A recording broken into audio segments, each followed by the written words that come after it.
10 ఏళ్ల తర్వాత అధికారంలోకి వచ్చిన కాంగ్రెస్ పార్టీ క్యాడర్లో ఎక్కడా జోష్ కనిపించడం లేదు.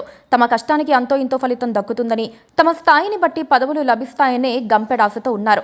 గతేడాది మార్చి నెలలో కొందరికి చైర్మన్, డైరెక్టర్ పదవులిచ్చారు. ఆ తర్వాత నుంచి నామినేటెడ్ పదవుల జాతర ఉంటుందంటూ ఊరిస్తున్నారే కానీ ప్రకటించడం లేదు. ప్రత్యేక రాష్ట్రంలో 10 ఏళ్ల తర్వాత కాంగ్రెస్ పార్టీ ప్రభుత్వ పగ్గాలు చేపట్టింది. 10 ఏళ్లు బీఆర్ఎస్ పాలనలో కాంగ్రెస్ కార్యకర్తలు, నాయకులు నానా ఇబ్బందులు పడ్డారు. నియంతృత్వ పాలన, కేసీఆర్ కుటుంబ పాలనతో విసిగిపోయిన ప్రజలు కాంగ్రెస్ ప్రభుత్వానికి పట్టం కట్టారు. ముఖ్యమంత్రిగా రేవంత్ రెడ్డి పదవీ బాధ్యతలు స్వీకరించారు. కార్యకర్తలు తమ దశ తిరిగిందనుకున్నారు. తొలి విడతగా కార్పొరేషన్ చైర్మన్, డైరెక్టర్ పోస్టులను భర్తీ చేస్తూ ఉత్తర్వులిచ్చారు. మార్చి 10వ తేదీలోపు పార్టీ కోసం పనిచేసిన వారికి పదవులిచ్చి సముచితంగా గౌరవిస్తామని ముఖ్యమంత్రి రేవంత్ రెడ్డి ప్రకటించారు. కానీ మార్చి నెల దాటి ఏప్రిల్ వచ్చినా కార్యరూపం దాల్చలేదు. పీసీసీ అధ్యక్షుడు బి మహేష్ కుమార్ గౌడ్ జనవరి నెలాఖరు కల్లా ప్రకటిస్తామన్నారు. ఏఐసీసీ నాయకులతో కూడా చర్చిస్తున్నామని చెప్పుకొచ్చారు.